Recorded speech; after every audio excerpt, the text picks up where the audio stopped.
Annyeonghaseyo. Alright, so good evening po sa inyong lahat. So sa video na to ay pag-aaralan natin ang chapter 1 ng EPS topic book 1.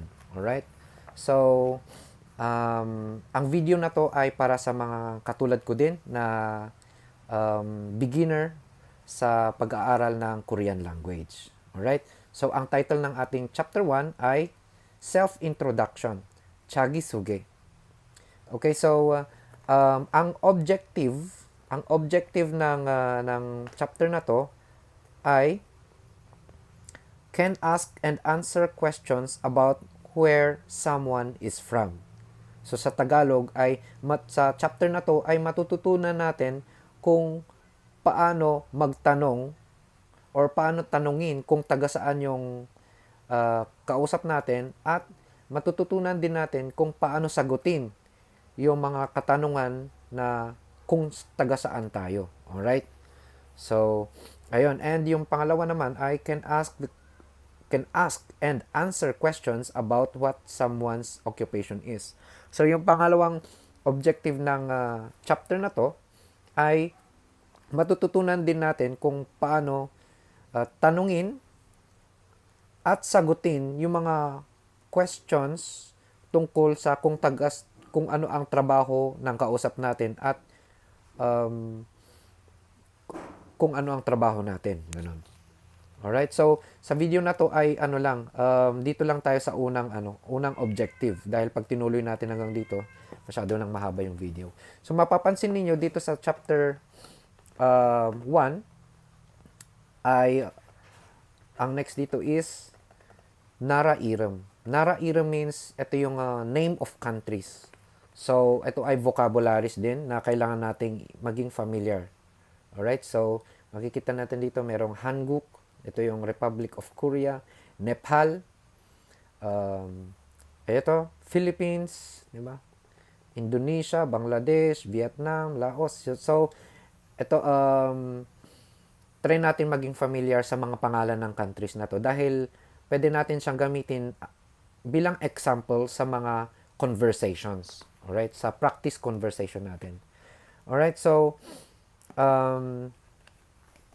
now, may nakalagay dito na na mga vocabs din na kailangan nating i-memorize. Alright? So, dito merong 어느. 어느 means which. Then, 사람. 사람 means person. 이름 means name. And 국적, 국적, nationality. And 누구 means who. So, ito yung mga kailangan nating i-memorize, dahil yan yung mga gagamitin natin sa conversation or sa ating introduction. Self-introduction, I mean. So, dito sa baba ay makikita ninyo may mga dito. Um, um, test, basic test para sa mga like ano mo kung saang country, saang country tong mga to. Alright, so basic na lang yan ay para sa familiarity ng countries lang naman. So ngayon sa next page ay mapapansin natin meron tayong binigyan tayo ng tip. Ito ay ang imnida at imnika. Okay, so babasahin natin. Imnida combines with a noun that shows an attribute. Wait lang Medyo nahirapan ako. Okay, kita ba? Shows an attribute of the subject and is the predicate of a sentence in formal situations, making the listener higher. And imnika is the question form of imnida and is used when asking about an attribute of the subject. Okay, so itong imnida at imnika basically ay ito yung ginagamit for formal speaking, like mas mataas yung pinapaano natin na mas mataas yung kausap natin, like yung parents, ganon, or boss, mga ganon. So may mga example dito. 어느 나라 사람입니까? Ayan, question form ng imnida. So imnika ang ginagamit pag patanong, yung natin, yung sinasabi natin. At imnida naman pag yung pag declarative. Alright? So nakalagay dito, 어느 나라 사람입니까? And then ang sagot is 저는 ano to? 라오스 사람입니다. 라오스 사람입니다. Okay? So, dito sa wait lang, ayusin natin camera. Okay? Okay, so proceed tayo sa number 1. Number 1, write to introduce yourself as shown in the example. So, kung meron kayong libro or notebook, pwede ninyong gayahin yung pattern at pwede kayong mag-practice ng writing. Alright, so dito sa video na to, ang gagawin na natin is speaking. So, makikita ninyo merong dalawang box dito. Itong unang box is example ng self-introduction and or pagpapakilala ng ating pangalan at kung taga saan tayo. And same pattern dito sa pangalawang box. Ito naman ay gagamitin na natin yung sarili na nating personal information like name and country. Alright? So, let's proceed. So, ano na ulit ang iram? Iram means name. So, yung name na gagamitin natin is Agung. Agung. And, ano na ulit ang Gukchok, sorry. Gukchok. Gukchok is nationality. Alright? At ang nationality na gagamitin natin is Tongpi Mura. Mura. Tongpi Mura. Mura. Okay? Tongpi Mura. That is East Timor. Alright? So, now let's proceed. 안녕하세요. Hello. 아궁입니다. Meaning, my name is Agung. And 동피무르 사람입니다. I am from East Timor. Alright? So, 안녕하세요. In Tagalog muna natin. In Tagalog, hello, ako si Agong. Ako ay taga East Timor. Alright? So, ganun siya. So, 안녕하세요. 아공입니다. 동피무르 사람입니다.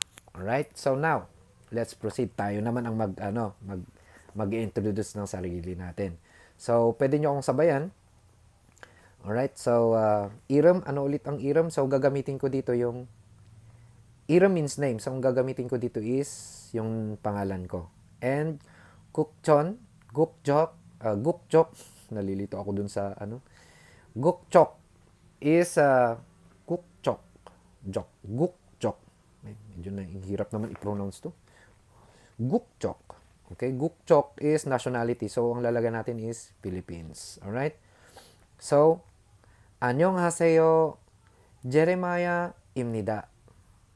Ang pangalan ko is Jeremiah. Jeremiah입니다. Philippine saram입니다. I'm from Philippines. Alright?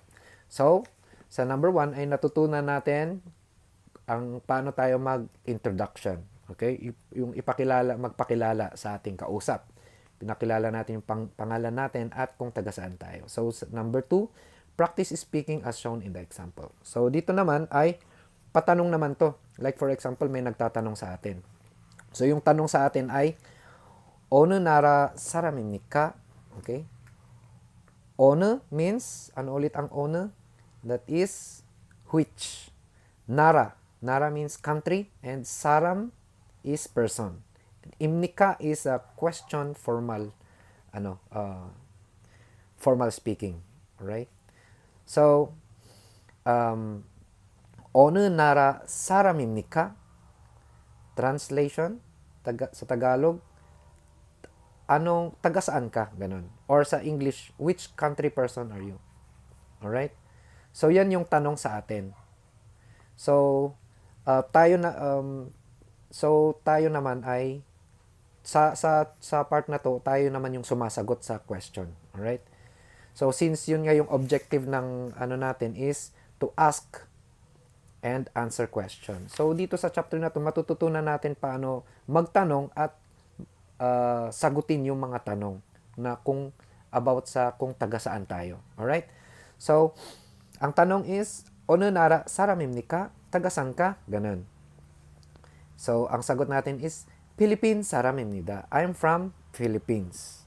Alright, so mapapansin niyo may mga ano dito, may mga countries dito. So ito yung mga gagamitin nating example para sa sagot. Alright? So let's proceed. 어느 나라 사람입니까? 태국 사람입니다. 어느 나라 사람입니까? 미얀마 사람입니다. 어느 나라 사람입니까? 캄보디아 사람입니다. Okay? 어느 나라 사람입니까? 방글라데시 사람입니다. Alright? So, ayun. Finally, natuto na tayong mag-introduce ng ating sarili, kung anong pangalan natin at kung taga saan tayo. At natuto na rin tayo kung paano magtanong kung taga saan yung kausap natin. At syempre, natutunan na rin natin kung paano sagutin yung katanungan na kung taga saan tayo in Korean. 어느 나라 사람입니까? Alright? So, sa next video, next video agad, no? So, next is, ito ay conversation. Magpa-practice na tayo ng conversation. Alright? So, ayan. So, hanggang dito lang tayo sa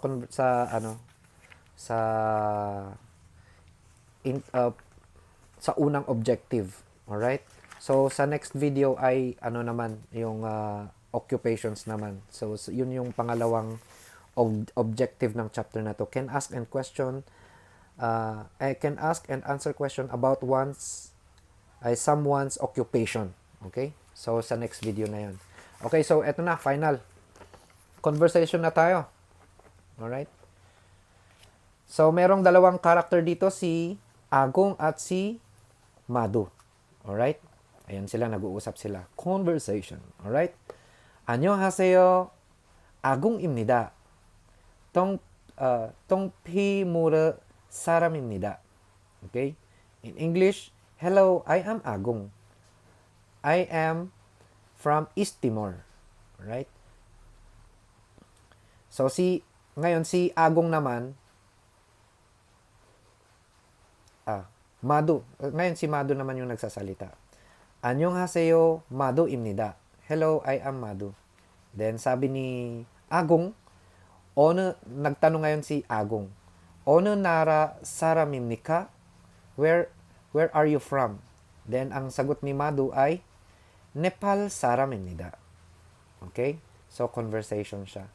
So, ngayon, yung mga countries dito, pwede nating gamitin yan sa conversation para ma-practice tayo. Okay? Like for example, Philippine. Ako si Agong. And yung si Madu ay taga India. Alright? So, okay, let's proceed. 안녕하세요. 아궁입니다. 필리핀 사람입니다.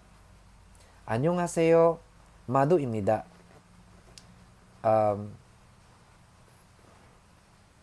Nagpakilala si Madu.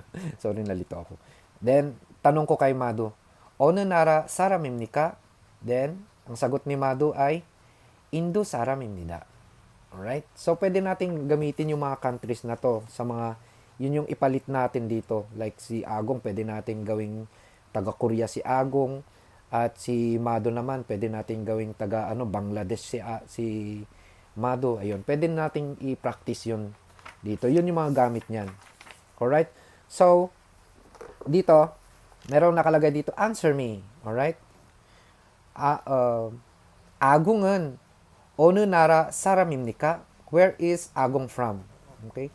Agung은 어느 나라 사람입니까? Taga saan si Agong? So, sasagutin natin yung question na to. Katulad ng pagsagot natin dito. Alright? So, Agung은 어느 나라 사람입니까? Taga saan si Agong? Agung은 통피모르 사람입니다. Alright? Si Agong ay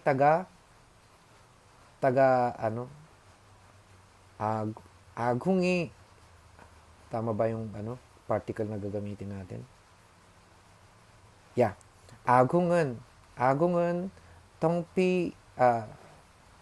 동티모르 사람입니다. Okay? Si Agong ay taga East Timor. Okay? 마두는 어느 나라 사람입니까? taga saan si Madu? 마두는 네팔 사람입니다. Si Madu ay taga Nepal. Alright? So now, practice speaking using the provided expressions. Alright? So, madali na lang to. So, ang pangalan dito ay si Puwong. Puwong. At ang nakalagay dito is Vietnam Saram. Vietnam Saram. Okay? So, ito yung example. Nakalagay na dito yung example. Then, ito yung isusunod natin. Si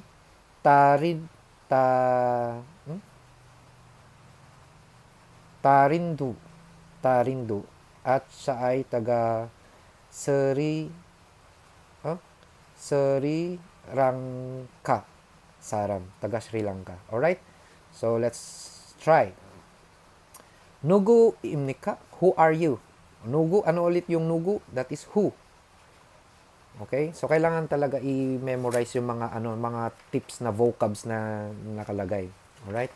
Nugu means who. Alright? So, 누구 입니까? Sino ka? Okay? Puwong입니다. I am Puwong. Puwong. 어느 나라 사람입니까? taga saan ka? 베트남 사람입니다. I am from Vietnam. Alright? So, next. Try natin to. 누구입니까?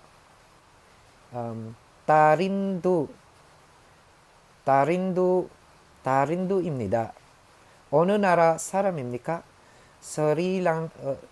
스리랑카 사람입니다. Okay? Alright, so ayun lang. Natapos natin ang unang objective ng chapter 1. Alright? Self-introduction. So, natutunan na natin mag-self-introduction at na-apply natin in conversation. Alright? So, sa next video ay magpo-proceed tayo sa second objective ng chapter 1, that is can ask and answer questions about what someone's occupation is. Ito naman ay, syempre, kung nakilala mo na yung pangalan, yung kung taga saan, ng pangalan ng kausap mo at kung taga saan siya, then syempre tatanungin mo anong trabaho niya. Estudyante ba siya or nagtatrabaho pa siya? Ganun. Alright? So, ayun yung next natin na pag-uusapan sa next video. Alright? So, kung andito ka pa sa part na to, ay kung gusto mo akong follow, you can follow me. And kita-kita sa susunod na video. Thank you so much for watching.